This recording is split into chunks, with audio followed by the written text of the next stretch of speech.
हर किसी का एक ख्वाब होता है, अपना घर। तो पंजाब में अपनी जमीन अपना घर प्रोग्राम इसी ख्वाब को हकीकत बनाने में मदद कर रहा है। चलें जरा तफसील से देखते हैं कि ये प्रोग्राम है क्या और कैसे काम करता है। लेकिन एक सवाल जो अक्सर जहन में आता है, खास तौर पर आजकल, क्या अपना घर बनाना या खरीदना वाकई पहुंच से बाहर हो गया है?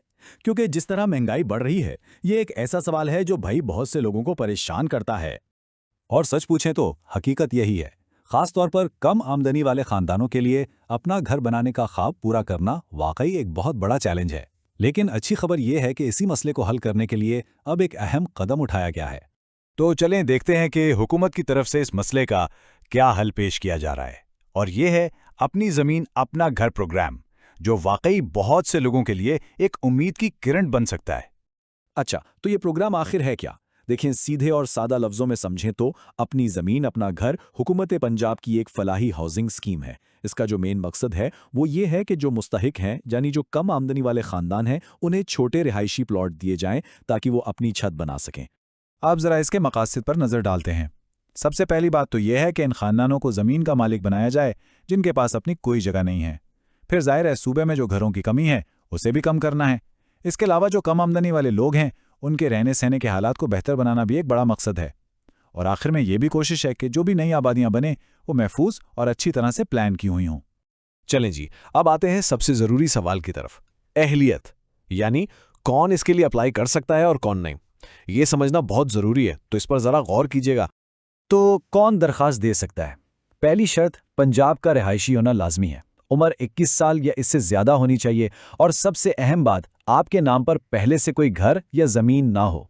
अब देखते हैं कि कौन अहल नहीं है। सीधी सी बात है, अगर किसी के पास पहले से कोई घर या प्लॉट है तो वो अप्लाई नहीं कर सकते, या अगर कोई जानबूझकर गलत मालूमात देता है तो उनकी दरख्वास्त भी मुस्तरद हो जाएगी। और ये बात याद रखने वाली है कि हर दरख्वास्त की अच्छी तरह से जांच पड़ताल होगी, तो ईमानदारी बहुत ज़रूरी है।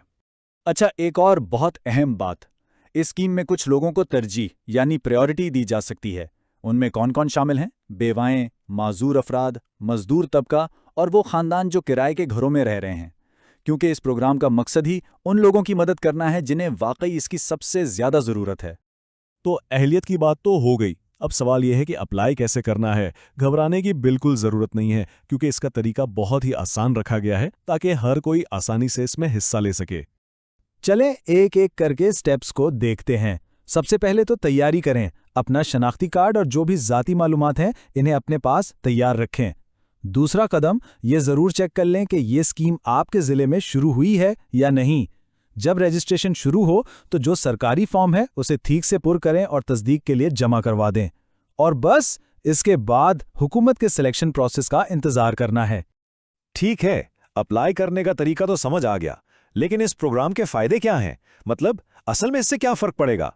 ये सिर्फ एक प्लॉट मिलने की बात नहीं है, इसके असरात बहुत गहरे हैं, खानदानों पर भी और पूरे मुआशरे पर भी। तो सबसे बड़ा फायदा वो है अपनी जमीन अपने घर का मालिक बनने का मौका। ये एक बहुत बड़ी बात है। जब किसी खानदान को अपनी छत मिल जाती है तो उन्हें एक बेहतर और महफूज माहौल मिलता है, हाउसिंग सिक्योरिटी मिलती है। और ये सिर्फ एक खानदान की बात नहीं, जब कम आमदनी वाले लोगों को ये सपोर्ट मिलती है तो पूरी कम्युनिटी मजबूत होती है। ये सिर्फ एक प्लॉट नहीं है, ये समाजी इस्तेहकाम की तरफ एक बहुत बड़ा कदम है। और आखिर में बस यही कि बहुत से खानदानों के लिए ये इक़दाम एक महफूज मुस्तकबिल बनाने का एक ऐसा मौका हो सकता है जो उनकी ज़िंदगी बदल दे। तो ये सिर्फ एक घर की बात नहीं है, ये एक मुस्तहकम आने वाले कल की बुनियाद रखने के बराबर है।